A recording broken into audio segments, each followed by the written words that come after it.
This is News 25 with Deanna O'Donnell and Unette Gentry. News 25, local news you can count on. News is brought to you by J.K. Nelson Law. Give them a call, 727-9900. Today's news is also brought to you by Gunny's Air Conditioning and Heating. New service and repair. Call Gunny's 775-727-6800. Welcome to News 25 here on KPVM TV and Ace Country Radio. I'm Deanna O'Donnell. And I'm Unette Gentry. It's Thursday, March 3rd.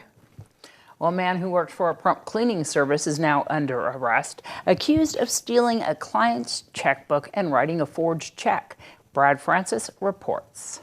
Nathaniel Turgeon has been booked into the Nye County Detention Center for forgery, exploiting an older or vulnerable person, obtaining money, property, or labor by false pretenses, and theft of less than $1,200. On February 20th, a woman called the Nye County Sheriff's Office to report a fraud. The victim told deputies that her bank notified her that a check for $1,000 had been cashed in her name and withdrawn from her account. The woman told officers she had not written a check for that amount and that she later discovered that her checkbook was missing. She went on to explain that the only people who had been in her house were employees of August Services who came in to clean her house. As part of the investigation, August Services, based in Pahrump, provided officers a list of the employees who were in the victim's home on February 16th.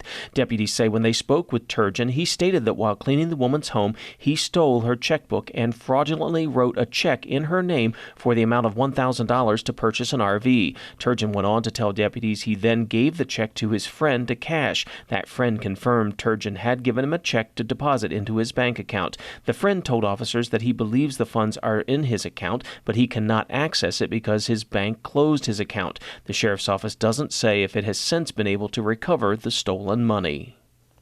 And an event Friday here in Pahrump will help connect local veterans to a variety of products and services. Dr. Tom Waters gives us a preview of the annual event, which now has a new name. We have the Veterans Extravaganza. We have it every year. Last year we couldn't hold it because of COVID. But this year we're back at it. We have quite a few vendors coming out. And what they do is talk to veterans and their families about benefits and things that can benefit veterans. Also, we did a rename of the Veterans Extravaganza. It's now called the Cless Sanders Memorial Veterans Extravaganza. We truly miss Cless, and he put so much emphasis into it, building it up and making it what it is today. It's going to be at the Bob Root Community Center, and it's going to be starting at 10. For vendors, they'll be set up by 9 o'clock, but it's open to the public at 10. It'll go until 2. Veterans shouldn't be there before 10 because they want to get them in, and we'll get them in as fast as we can, let them see exactly what everybody has to offer for. The Cless Saunders Memorial Veterans Extravaganza is open to veterans and their families, and it is free to attend. Sure miss Cless. But free COVID testing kits are available at the Community Health Nurse Office in Pahrump and Tonopah. The Pahrump office is located at 1981 East Calvada Boulevard. Tonopah office is located at 1 Frankie Street. Additionally, every home in the United States is eligible to order 4 free COVID home tests. Orders will usually ship in about 7 to 12 days. Please visit COVID test websites. The Pahrump COVID-19 and flu vaccine clinic returns on Tuesday, March 8th from 9 until 1 p.m. at the Community Health Nurse Office. Once again, that's on Calvada Boulevard. And a COVID vaccine clinic in Tonopah will be held on Wednesday, March 9th from 2 p.m. till 5 p.m. at the Community Health Nurses Office at 1 Frankie Street. For more information on either of those, you can give them a call, 775-751-7070. In Tonopah, 775-482-6659. The Nevada State Contractors Board and local construction industry experts, in honor of National Women in Construction Week in the state of Nevada, State Contractors Board will hold the 3rd annual Hammers and Hope event geared toward introducing and highlighting the many construction industry career opportunities for women in our community, with a particular focus on women in need. Hammers and Hope will feature a panel discussion with industry experts experts providing information on the varied careers in construction and current and available training and other job opportunities for women. Women professionals will lead mentor breakout sessions with interested attendees to provide an in-depth look at working in the field, how to get started, and what it takes to make construction a fulfilling lifelong career. In addition, the event will feature a career fair with representatives from across the construction industry, allowing participating professionals to recruit future workers and/or provide access to services. The event will be held from 10:30 a.m. until 1 p.m. Thursday, March 10th at the East Las Vegas Library at 2851 East Bonanza Road in Las Vegas. For more information, go to nscb.nv.gov. And we'll be right back with much more local news you can use. You're watching News 25, the most recognized and farthest reaching local news in Nye County. News 25, local news you can count on. Welcome back. Well, according to the Nevada Department of Employment, Training and Rehabilitation's January 2022 economic report, employment in December was 50,400 jobs higher than initially reported, with the annual revision showing Nevada much closer to pre-recession employment than originally estimated. Since January 2021, employment is up 132,900, an increase of 10.3%. The total employment level in the state is 1,425,400 and is 24,200 jobs below its February 2020 peak. The state's unemployment rate in January was 5.2%, down from 5.3% in December and down 5.0 percentage points when compared to January of 2021. Ely Conservation Camp resumes operations temporarily at Ely State Prison. The Nevada Department of Corrections, together with the Nevada Division of Forestry, reinstated conservation camp operations at Ely State Prison on Tuesday, March 1st, for wildland, firefighting, and natural resource project work. The facility, located in a unit just outside the main institutional grounds, is a temporary replacement for the Ely Conservation Camp, which closed back in July 2020 due to critical in-dock staff shortages. In total, 32 inmate workers were transferred from other minimum security facilities around Nevada to support these operations.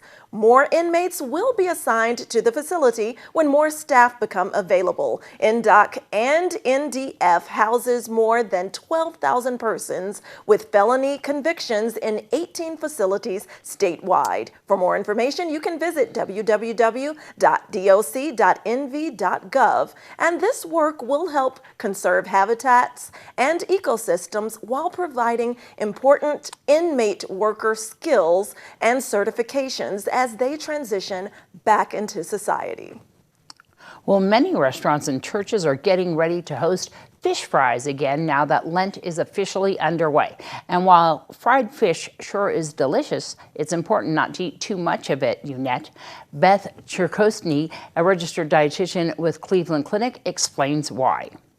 When we fry something, whether it's fish or chicken or whatever it may be, a lot of times those oils are not heart healthy. They're saturated fats. And what happens is the breading actually absorbs all those fats. And so not only are you getting, more calories just from the breading itself, but you're getting all those unhealthy fats. Cherwoni says consider eating baked, broiled, or grilled fish instead. That way it's not being cooked in oil. Or you could order another seafood altogether, like shrimp or crab cakes. For those planning to cook fish at home, try using an air fryer. It will give you that crispy texture without the added oils. You could make your own low-fat sauce, too. Cherwoni says even if you don't practice Lent, you may still want to think about adding fish to your regular diet. It has all kinds of vitamins and nutrients, including omega-3s. Omega-3s will help with thinning of the blood. And what happens with that is it helps the heart to process a little bit more efficiently. It decreases the chances of blood clots.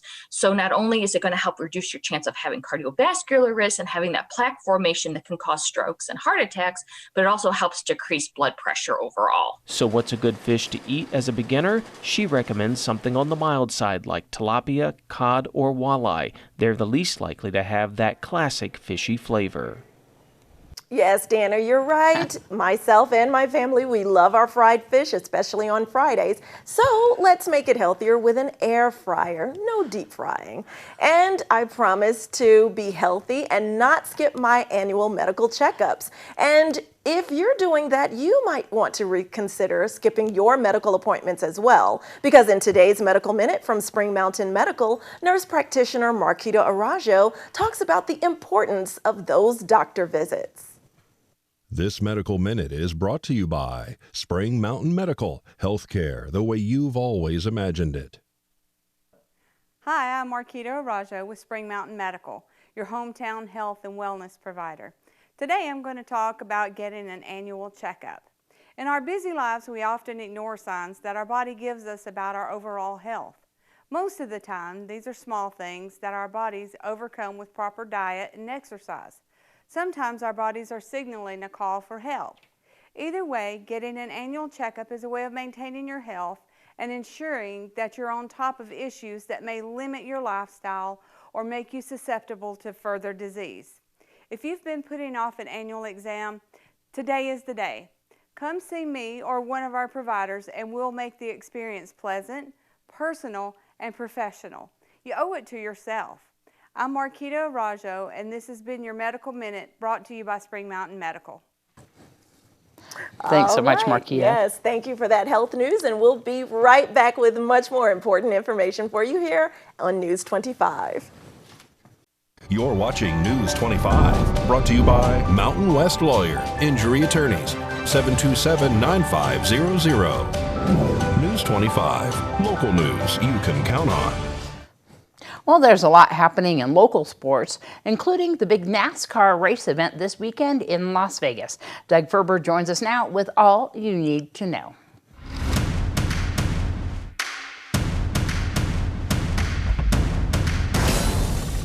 This is Doug Ferber for KPVM TV Sports. I'm at the Dollar Loan Center where Deborah March, the mayor of Henderson, is about to give her State of the City address. And isn't this an amazing venue? Really, it's just remarkable. So both UNLV Rebel basketball teams were on the court last night. It was senior night for the Lady Rebels of UNLV, who clinched the Mountain West Conference title for the first time in over 30 years last Saturday. Essence Booker was handed a rose by Coach Lindy LaRoque.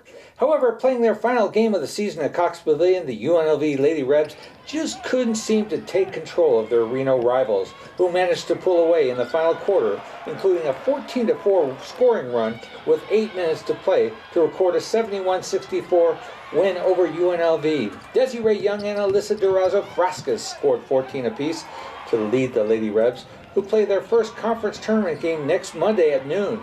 The UNLV ladies finished 15-3 in conference and 23-6 overall. The women's tournament will promote just one team to the NCAA tournament, that being the tournament champion. The Lady Rebs will have their work cut out for them beginning Monday. The UNLV Running Reb men's team won last night. They beat Wyoming. It was also senior night for the men's team, who tallied their 19th straight win over Wyoming at the Thomas & Mack last night, 64-57. Royce Ham Jr., who ironically was one of the honored seniors, recorded his 7th double-double of the season with team highs of 17 points and 10 rebounds. Bryce Hamilton, also a senior, made his presence felt, adding 15 points in the win. The UNLV men head to New Mexico to finish out their conference schedule Saturday. They will return for the conference tournament, which is set to begin on March 9th. By the way, there are rumors that Las Vegas might be one of 2 cities designated when the NBA expands in a few years. Laker star LeBron James is said to be part of the group that wants ownership. As you know by now, the Major League Baseball has been in a lockout since December 1st. Baseball season is on hold as the players and the owners continue to try to end the lockout that began on December 1st. Both sides are sticking to their guns, but from a fan's perspective, we come out to see the players on the field and not the owners. Even so, the minor league season, and more specifically the Las Vegas Aviators, are going about their business as usual. However, Las Vegas Aviators Media Relations Director Jim Gemma says that it is of great benefit for this lockout to end. Basically, the minor leagues is unaffected by what's going on with the current CBA negotiations. We're all rooting for it to come to an end sooner or later. Obviously, it's great for the game to get the major leaguers back on the field and the major league stadiums back open. Best part is our business operations have been unaffected even since the lockout. The Las Vegas Golden Knights beat the San Jose Sharks Tuesday night 3-1. They host the Boston Bruins tonight. The puck is set to drop at 6 o'clock for a nationally televised game. The Henderson Silver Knights are about to embark on a 6-game road trip. They'll return on the 19th of March, and they'll play at the Orleans Arena till the end of the month, and then they'll start at the Dollar Loan Center right here. If you've ever attended a Golden Knights game, you know how pricey it is. Play-by-play announcer for the Silver Knights, Brian McCormack, says that attending a Silver Knights game is a great way to spend your entertainment dollars. For the benefit of the fans, it's absolutely the proximity, the intimacy of the building, and at a price that's going to be much more family-friendly than some NHL venues are. The Silver Knights return to the Orleans Arena on the 19th to face the San Diego Gulls. Perhaps by then, McCormack will be able to say my name during the game. All right, pass in front. Doug Ferber scores. How's that? We can all dream, can't we? For KPVM Sports, I'm Doug Ferber. Thanks so much, Doug. Now for today's Save a Pet, we're back again at the Cat House at Desert Haven Animal Society, where we meet Lane. This segment is brought to you by Higher Society Smoke Shop in Las Vegas. Call 702-982-2300. Call 702-982-2300. This is Lane, a 5-year-old domestic long hair. She's gray with just a touch of white around her nose and mouth. Lane has been spayed and is current on her shots. She came into Desert Haven Animal Society in November after being put into protective custody because her owner died. She's very friendly and anxious to find her new forever home. If you'd like to meet Lane or any of her friends at Desert Haven Animal Society, you can stop by for a visit. They're located on Siri Lane right behind the Nye County Courthouse. You can also give them a call at 775-751-7020 or visit them on Facebook. News 25 WeatherCam is brought to you by Lerner and Rowe Injury Attorney's Office in Pahrump. In a wreck, need a check? Call 702-877-1500. I gotta say that kitty cat Lane, my mom has her sister. Yes, and I love Lane, fan of the opera cat. I love the look. Speaking of looks, here's a look outside, and those temperatures, well, we got 80s for a couple of days, but the drop comes after the break. News 25 weather is brought to you by Dairy Council of Nevada. The splash of cream in your coffee, the dollop of sour cream on your burrito, the melted toasty cheese on your pizza. Undeniably delicious, undeniably dairy. Enjoy what's real. Hi, good evening, Nevada. It's John Kohler from the KPVM Channel 25 Weather Studios. Lovely to see you on a Thursday. And as we approach the weekend, look at this weather map. 60 degrees, mid-60s from Fernley, Fallon, Carson City, all the way down to Tonopah and Goldfield. Beatty breaking out of the pack at 72. Amargosa shot all the way up to 77. Las Vegas, our hot spot in the state today at 80 degrees. Good going Vegas, and out in Death Valley, California, 87 big bountiful desert degrees. But here in the paradise of Pahrump, whoa, let's take a look, 74 degrees. That's our current temperature. We saw as much as 77 just a titch earlier. The wind's out of the south at 16 miles per hour. Sun rose this morning at 6:11 a.m. with all its hope and promise for a new day, and it's setting at 5:41 this evening. We'll look forward to that. It'll be a beautiful sunset as those mostly cloudy skies carry us into a low of 47 overnight. Humidity creeping up to 25%. And I think that means some clouds for tomorrow. Let's take a look. Yes, lots of clouds. In fact, maybe a little bit of rain too. We'll see 13-mile-per-hour winds next couple days. And temperatures dipping down into the low 50s on Saturday. We do kind of a rebuilding project starting Sunday. The winds will kick out those clouds gradually over the week, and the temperatures returning to fighting trim. We'll see mid-60s by Wednesday, and that'll seem just about perfect. All right, back to the desk. Here's Deanna. We do want to report that there is some emergency crews that have responded to Calvada Boulevard just east of Highway 160 for a vehicle accident. They have one motorcycle involved in this crash. Emergency crews once again are on scene, Nye County Sheriff's Office deputies and Pahrump Valley Fire and Rescue. They do have one rider of that bike that is there on the ground. We'll have further on this story on tomorrow night's broadcast. That's right. And in lighter news, if you're looking for a few knickknacks, there's a huge yard sale benefiting Tales of Nye County. It's March 4th through 6th, this Friday and Saturday from 7 a.m. until 6 p.m. and on Sunday from 8 until 1. All of that information is there on your screen if you're looking for any items. Also, we're going to be putting it on our KPVM Facebook page as well if you missed any of that. That's right. All right. Thank you so much, guys, for joining us here on KPVM TV and Ace Country Radio. I'm Deanna O'Donnell. And I'm Unette Gentry, and we will see you all next newscast. Good night. Good night.